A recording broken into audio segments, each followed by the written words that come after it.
Hola, ¿qué tal? Muy buenas tardes. Sean bienvenidos a su noticiero. Los saluda Montserrat Aguilar. Este día hablaremos con dos grandes conocedores de los partidos políticos de Canadá. Ellos son César Labra, del Partido Conservador, y Alberto Larenas, del Partido Liberal. Comenzaré dando una pequeña introducción al sistema político canadiense. Con el paso del tiempo, el sistema político de Canadá ha adquirido características propias, gracias al manejo de viejas prácticas políticas británicas, que han sido adaptadas a una realidad particular. De estas prácticas sobresale la adopción del sistema parlamentario, dividido en dos cámaras, la Cámara Alta y la Cámara Baja. En 1867, con el Acta de América del Norte británica, Canadá comenzó a dibujarse como un estado formal. Pero no fue hasta 1932 que obtuvo su independencia en la política exterior, tras la firma del Estatuto de Westminster, cuando el país alcanzó el Estatuto de Comunidad Autónoma. En 1949, la corona británica otorgó al Parlamento canadiense el poder limitado de llevar a cabo enmiendas a los documentos elaborados por sus homólogos en Gran Bretaña. En la Cámara Baja hay una consolidación bipartidista establecida desde un inicio del sistema político canadiense. Esto ha provocado que solo en 3 ocasiones agrupaciones ajenas a las tradicionales hayan logrado ocupar un lugar como primera minoría opositora en dicha Cámara, a lo largo de 145 años y 45 legislaturas diferentes. Estas son en 1921 los progresistas, en 1993 el bloque quebequense y en el 2011 el Partido Neodemócrata. Este sistema bipartidista pone de manifiesto cómo las élites liberales y conservadoras han logrado monopolizar el ejercicio del gobierno bajo el amparo del poder. Ahora bien, a lo largo de la historia política de Canadá han existido agrupaciones de carácter político de todos los géneros, tales como los anticonfederados, cristianos, comunistas, anticomunistas, laboristas, nacionalistas y otros como el Partido de la Marihuana y el Partido del Sexo. Ahora hablaremos un poco de las bases de estos dos partidos importantes de Canadá. Comenzaremos con el Partido Liberal. Ellos adoptaron las ideas de los maestros ingleses, que buscaban adaptar la realidad de Canadá a las teorías desarrolladas en Europa. Ellos promovían los valores tales como libertad de prensa y de pensamiento y el libre comercio con Estados Unidos. Esto último buscaba diversificar sus intereses económicos y comerciales, con el objetivo de limitar a mediano plazo su dependencia de Gran Bretaña. El Partido Liberal se registró para las primeras elecciones de 1867, quedando en segundo lugar detrás de los conservadores. Esta historia se repetiría en 1872. Laurier, líder liberal, fue considerado el impulsor del desarrollo económico, de la industrialización y de la incorporación del oeste a Canadá, lo cual significó crear un país transcontinental. El Partido de los Conservadores buscaba privilegiar sus relaciones con la corona inglesa, intentando desarrollar un sistema que fortaleciera su capacidad de autogobierno, pero que al mismo tiempo hiciera posible mayor acercamiento por medio de sus lazos políticos y económicos con la metrópoli. El sector conservador identifica a Sir John Alexander Macdonald como su gran patriarca y fundador, que además de haber sido el primer ministro de Canadá, fue también líder del Partido Conservador en el siglo XIX. Robert Borden es considerado como el segundo gran patriarca conservador de Canadá y el primer del siglo XX. Asumió el liderazgo del Partido Conservador en 1901 y en 1911 tomó el poder como primer ministro. Es importante mencionar que al interior del bloque conservador existen dos grupos, los conservadores rojos, que son los conservadores moderados, y los conservadores azules, quienes sus acciones son de libre mercado y de menor intervención estatal. Después de esta pequeña introducción, podemos comenzar con la ronda de preguntas. La primera pregunta es para Alberto Larenas. ¿A partir de qué década comienza la reestructuración del Partido Liberal? Si queremos comprender de mejor manera la actualidad del Partido Liberal canadiense, tenemos que ver cómo se fueron llevando a cabo esta serie de tropiezos políticos y reestructuraciones al interior del partido. Para esto es necesario regresar un poco a la década de los 80, cuando el entonces líder del Partido Liberal canadiense, John Turner, que era conocido por su buen desenvolvimiento en los debates, falló en lo que era su tarea primordial, que era unificar su partido en torno a su figura. es decir, era una figura política débil de liderazgo. Esto le valió al Partido Liberal perder las elecciones federales de 1984 y 1988. Es aquí cuando el Partido Liberal se da cuenta de que necesita una serie de reestructuraciones si es seguir perdiendo votos con respecto a sus rivales, los conservadores. Esta reestructuración está encaminada, en mi opinión, hacia 3 puntos vitales: encontrar una nueva figura política emblemática, crear nuevos mecanismos de mejora en las finanzas del partido y exponer la reestructuración liberal a la población canadiense mediante un documento, el cual como el Libro Rojo y del que les hablaré más adelante. ¿Podría explicar más a fondo estos 3 puntos vitales? Por supuesto. El primer punto se cumple con la llegada del Jean Chrétien al liderato del Partido Liberal en el año de 1990. Posteriormente se convierte en primer ministro de 1993 a 2003, en lo que fueron 3 largos periodos que le devolvieron el prestigio al Partido Liberal por el buen manejo de sus directrices políticas tanto internas como externas. El segundo punto está más ligado al tercero, con la creación del Libro Rojo, que buscaba transmitirle a la población canadiense la idea de que el Partido Liberal estaba rodeado de políticos competentes y que era fiscalmente responsable. En su interior se encontraban los nuevos mecanismos para mejorar no solo las finanzas del partido, sino del país en sí, y estaba encaminada a cumplir con 2 objetivos, uno a corto y otro a mediano plazo. El primero se centraba en invertir $6 millones en un programa de infraestructura de vivienda, junto con las municipalidades y los gobiernos provinciales, para estimular el consumo y la confianza entre los hombres de negocios.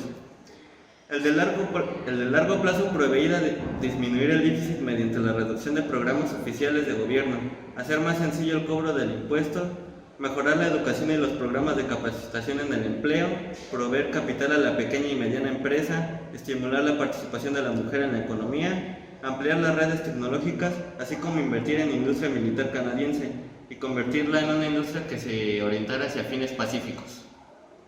Ahora para César Labra, ¿podría hablarnos un poco sobre el Partido Conservador? 1.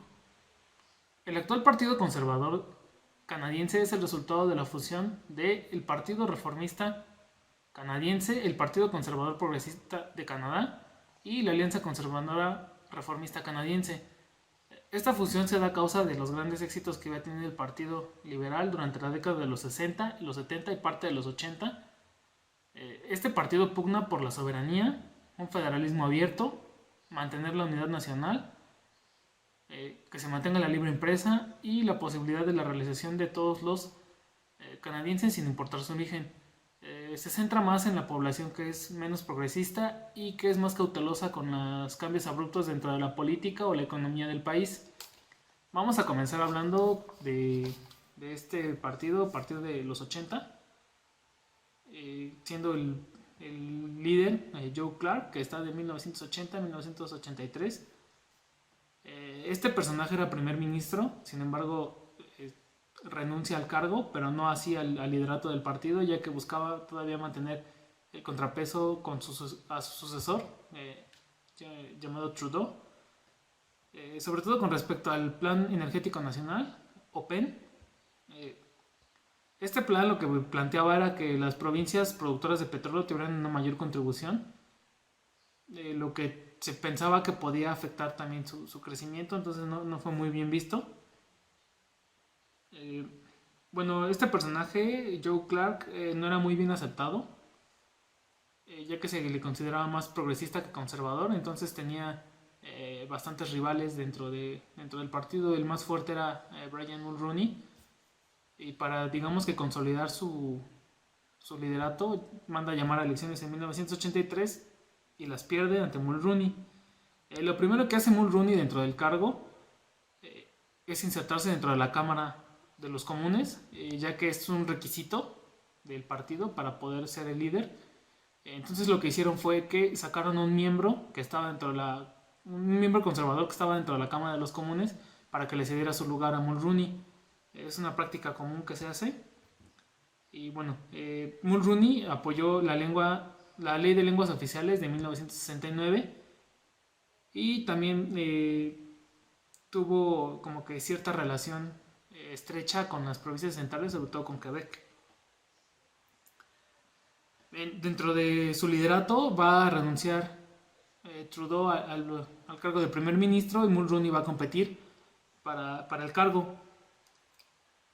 Y bueno, Mulroney tiene la ventaja de que era un candidato aceptado por los miembros del partido, aparte de que también era muy bien aceptado por el presidente de Estados Unidos, que era Ronald Reagan.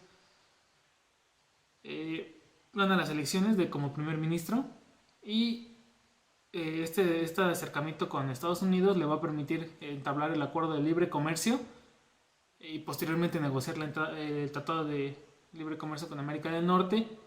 También se negocia la entrada de Canadá a la OEA y participa Canadá en la operación Tormenta del Desierto. Bueno, uno de los puntos contrastantes del liderato de Mulroney es cuando se dan los acuerdos del lago Meech, ya que estos acuerdos lo que proponían era darle más facultades a las provincias, pero algunos criticaban que esto le iba a quitar poder al gobierno federal.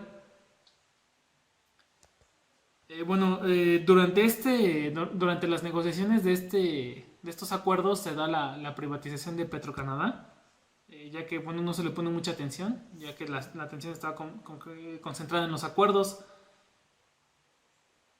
Y bueno, también la negociación de los acuerdos es importante, ya que el mismo día que se hace el referéndum para aprobar los acuerdos del lago Meech, también se lleva a cabo el referéndum para ver si Quebec se mantenía o no dentro de la federación. Entonces también fue como una estrategia para quitar la atención al referéndum de Quebec. Más tarde impulsará, digamos que la versión recargada de los acuerdos del lago Meech, que serían los acuerdos de Charlottetown, en los que ahora se planteaba darle más libertades o más poderes a las provincias centrales, que son Ontario y Quebec. Sin embargo, también se echan para atrás, entonces decide anunciar su retiro Mulroney. Durante el periodo de Mulroney se da la creación del Partido Reformista, ¿cierto? ¿Cuáles fueron las causas de la separación? Efectivamente, algunas de las causas son la disidencia de algunos miembros del Partido Conservador con los acuerdos del lago Meech, que salen y van a pasar a formar este nuevo partido. Otra causa también es que durante su campaña para llegar a primer ministro, Brian Mulroney había prometido echar para atrás el Plan Energético Nacional, conocido como PEN. Sin embargo, no lo hace inmediatamente, tarda mucho en hacerlo y tenía planeado quitarlo, pero a largo plazo. También Brian Mulroney, al impulsar la ley de lenguas oficiales, creían, y también los acuerdos del lago Meech, se decía que tenía una preferencia por Ontario y por Quebec que no le agradaba a muchos.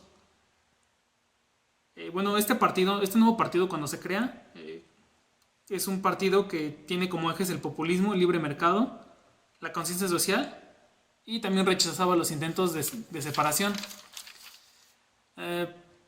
Su participación dentro del sistema político canadiense fue un poco mediocre, ya que solamente lograron conseguir 8 curules.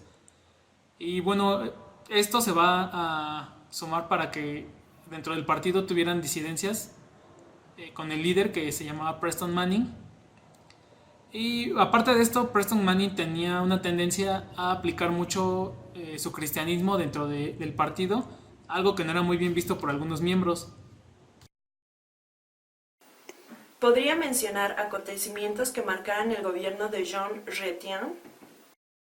Un acontecimiento que marcó la política interior de Jean Chrétien fue el buen manejo de los nacionalismos impulsados por los acuerdos del lago Meech y de Charlottetown, que buscaban darle a las provincias canadienses, principalmente Ontario y Quebec, más libertades. El gobierno de Chrétien decidió terminar con el asunto mediante la elaboración de una serie de mociones que terminaron otorgando a Quebec el estatus de una sociedad distinta de habla francesa, con tradiciones políticas y legales heredadas de su propia historia. Por lo tanto, y en términos prácticos, concretó lo que buscaban los acuerdos de Charlottetown y de Meech, por medio de evitar un proceso desgastante de reforma constitucional, ya que al contar con una mayoría parlamentaria liberal, no fue necesario someter dicha propuesta a consensos ni a discusiones provinciales. ¿Podría dar ejemplos de las directrices políticas internas y externas de Jean Chrétien? Por otra parte, si hablamos de las directrices políticas externas, tenemos que rememorarnos hasta su segundo mandato. Se caracterizó por la participación de Canadá en asuntos de carácter internacional.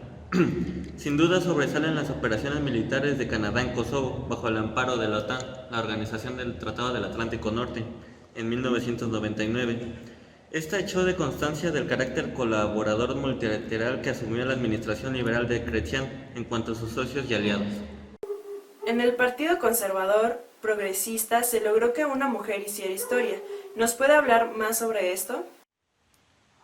Sí, es cierto lo que usted menciona. Bueno, cuando Brian Mulroney tiene un desgaste en su gobierno, se ve obligado a renunciar y le deja el lugar a otro conservador, una conservadora llamada Kim Campbell. Esta mujer destaca ya que ha sido la única mujer en Canadá, en la historia de Canadá, en haber ostentado el cargo de primer ministro y también de haber liderado la Cámara de los Comunes.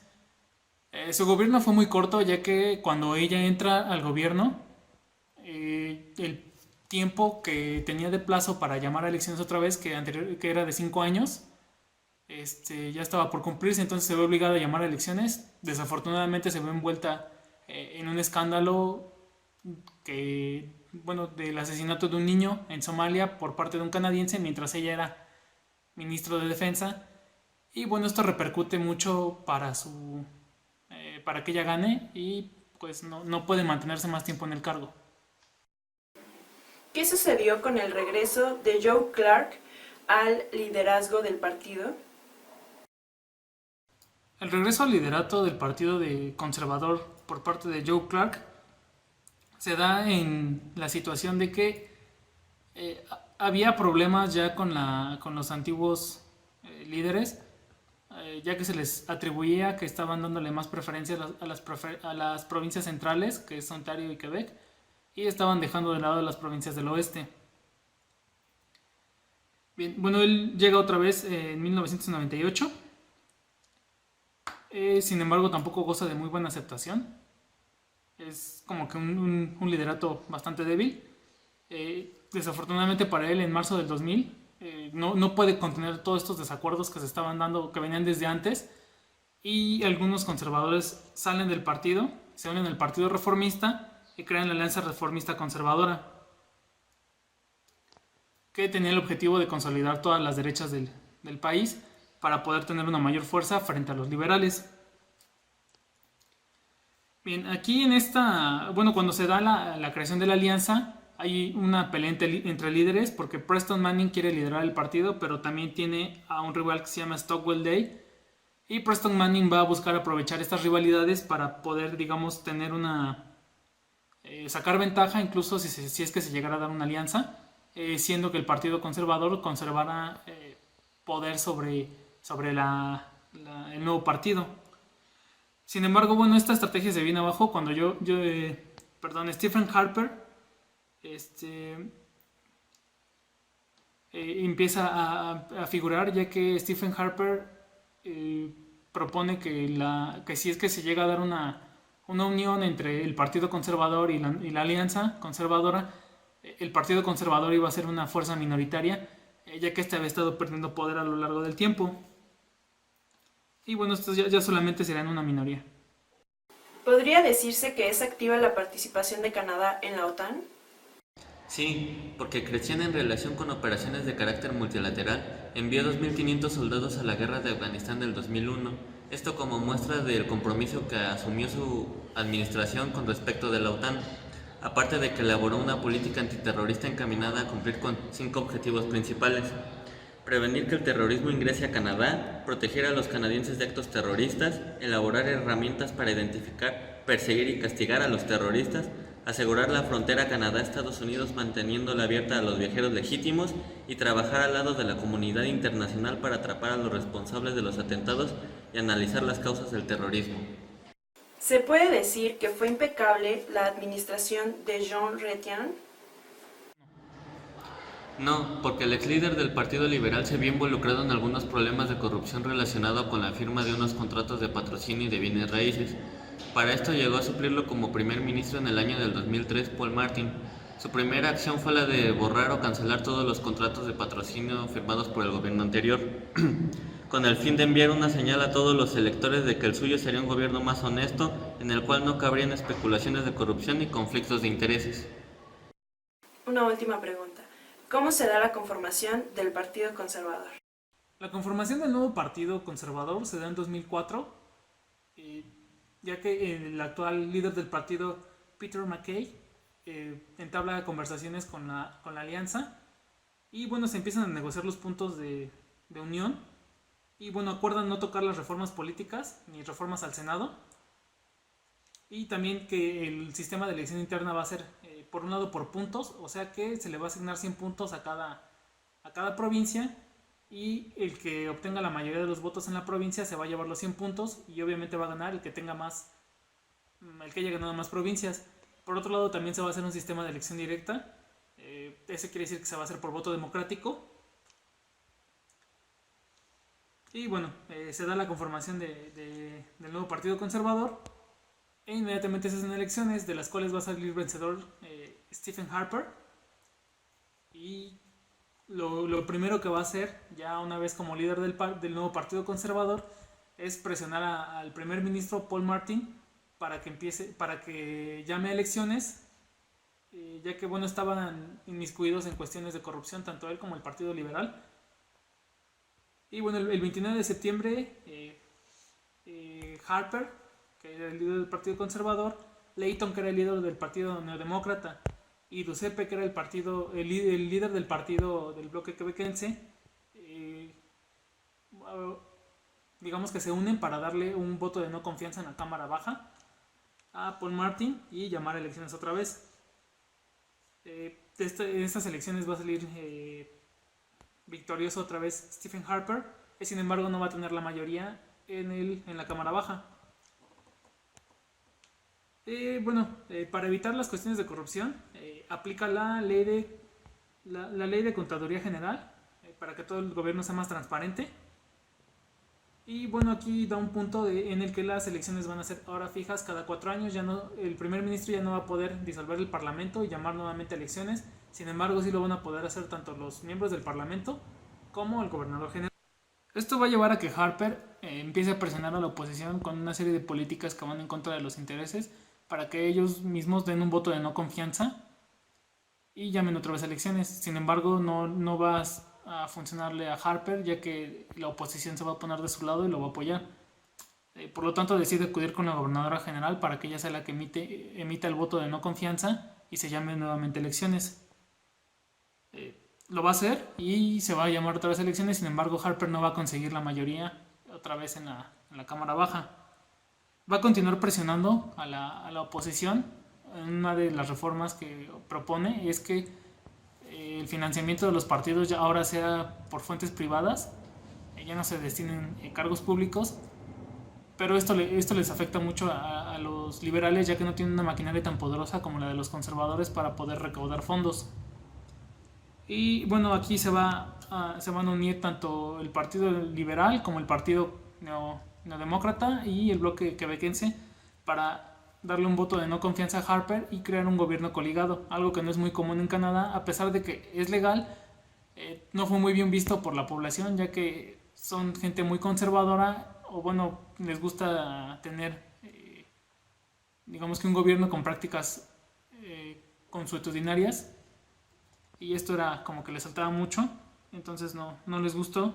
Pero para defenderse del voto de no confianza, Harper va a acudir con el gobernador general para que dé una prórroga para que sea efectivo este voto de no confianza, ya que el gobierno coligado tenía una fecha límite y Harper buscaba que pues se agotara el tiempo límite para tener esta alianza entre los líderes de los partidos, y aparte que empezaron a surgir diferencias entre ellos y la alianza terminara derrumbándose. Posteriormente todos no se llaman elecciones y Harper empieza campaña y el Partido Conservador por primera vez durante su gobierno obtiene la mayoría en la Cámara y Harper continúa con su gobierno.